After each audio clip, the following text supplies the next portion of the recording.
All right, I'm in the shop today working on this 69 Camaro, and I am in the middle of basically removing these welded on tabs for the leaf spring. This is how it's supposed to look here.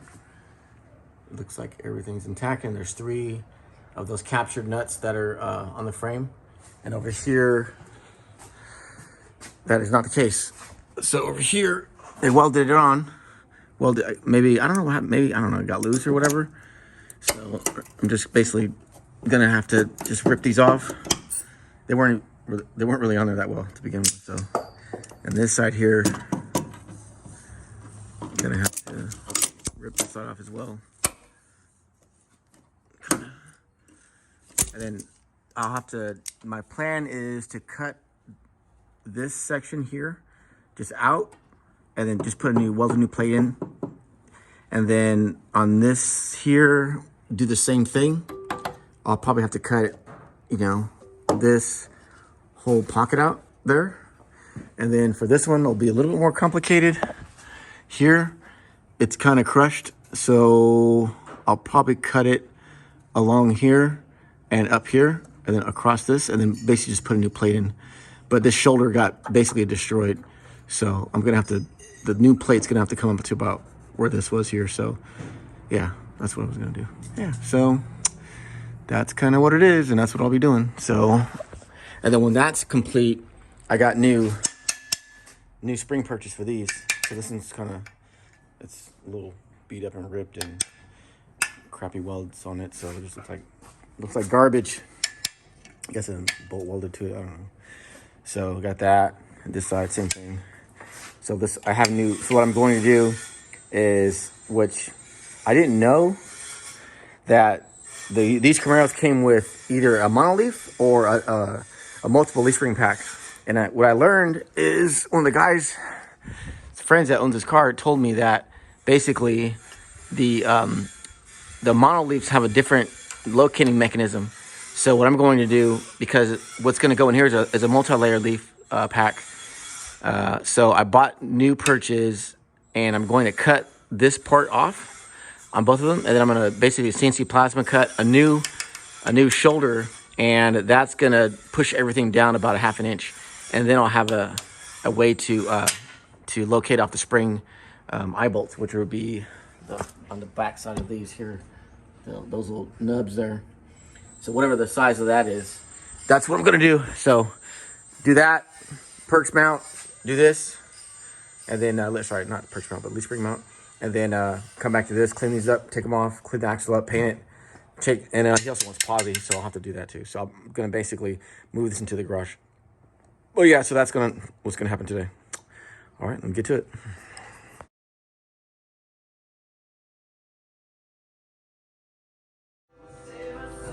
All right, so this is the last little piece to come out. I got everything loose.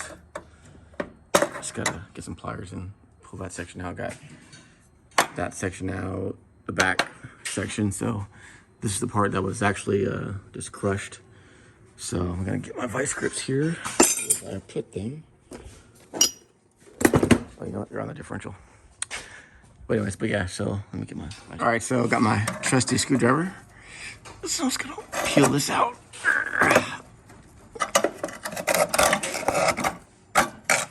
Let's see here.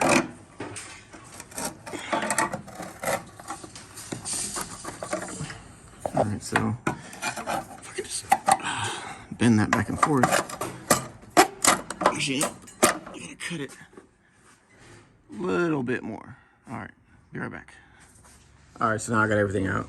Got the all 3 patches cut out. So now I just need to make up some 1/8 inch plate, clean the edges up so we can weld, and then start making all the patterns and the nuts that go on the backside. So that's it.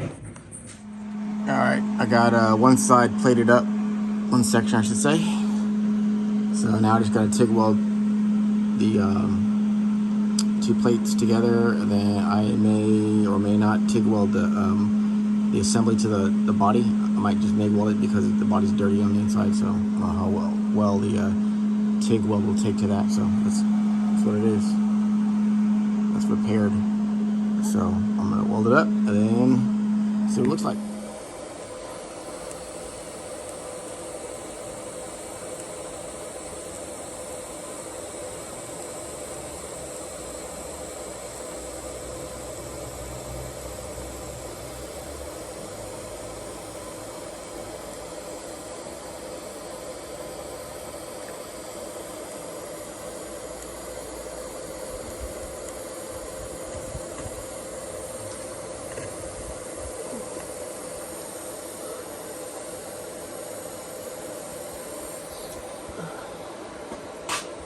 It's uncapable upside down.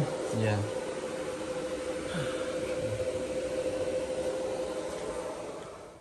So I am working on the rear, but Andrew is working on the body bushings.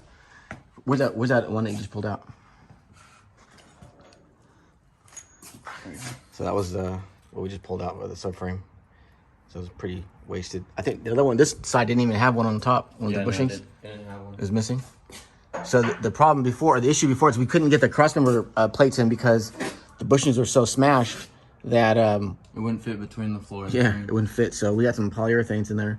So we got the car all jacked up on with like 1,000 different stands. So we got 3 stands, four stands total plus the lift, so we can lower the subframe and release the tension so we can get the bushings in. So it's gonna ride like a new car when we're done. And then I am working on this, still working on this leaf spring perch. Got everything welded in. Some of this body is actually galvanized, believe it or not. Really? Yeah, so it won't rust. I think some of the, like the safety mounting points. So it's TIG welded. Now I have this plate here, and that's gonna go on this section here. Just gotta put a nut on the inside of it and then trim it to fit and then weld it up. So I got, after that one's, I got one more left, which is this one here. Just, that one's a little more complicated, but you get the point. But yeah, so the bushings are gonna be replaced with these here, all polyurethanes. So it should not look, but it should be pretty cool. So the other question I gotta ask Andrew is if he wants subframe connectors. Does he? Yeah, I'm almost, I mean, if we're gonna put twin turbos on it, he's gonna need some subframe connectors for sure. Yeah, most likely. So, anyways, that's the update. All right, so these are the bushings from the Camaro. I just wanted to shine a light on how bad these things can get over 50, 60 years. And I don't think most people change these out. But if, I don't know, I think if you look at what you have, you might almost, I think most people, unless you've done like a frame off restoration, have, the bushings are in, you know, that type of condition. So, but yeah, so it's basically just falling apart. Some of them were, the rubber wasn't even there. It just basically just crumbled as soon as we took it apart. See all the rust and everything. So anyways, but the new bushings are here, Andrew just tightened those down. So right there. Nice. On this side, so everything's new. And now we have space between the frame and the floor, because before it was collapsed and they were just basically sitting on the floor. So, and then the trans tunnel and the floor. This is all new floor? Yeah, it's all new floor. You see, it's all paint. Nice. So, so yeah. I didn't see it under. I only saw from inside. Looks good. Over here, this is almost complete. You did that floor, buddy? Up there? Yeah. Yeah. I only saw inside the car. I didn't see it. That looks Well, he good. just did the top part. I did the bottom. You lie. So this is all new here. I had to reconstruct all this with 1/8 inch plate. It's really strong now. And then this here. So I just got to do this one next. So basically the piece that was in here, they welded it. They didn't bolt it. And the guy couldn't get the leaf spring out. Oh. So basically, this is going to sit in here like this. It should go like this.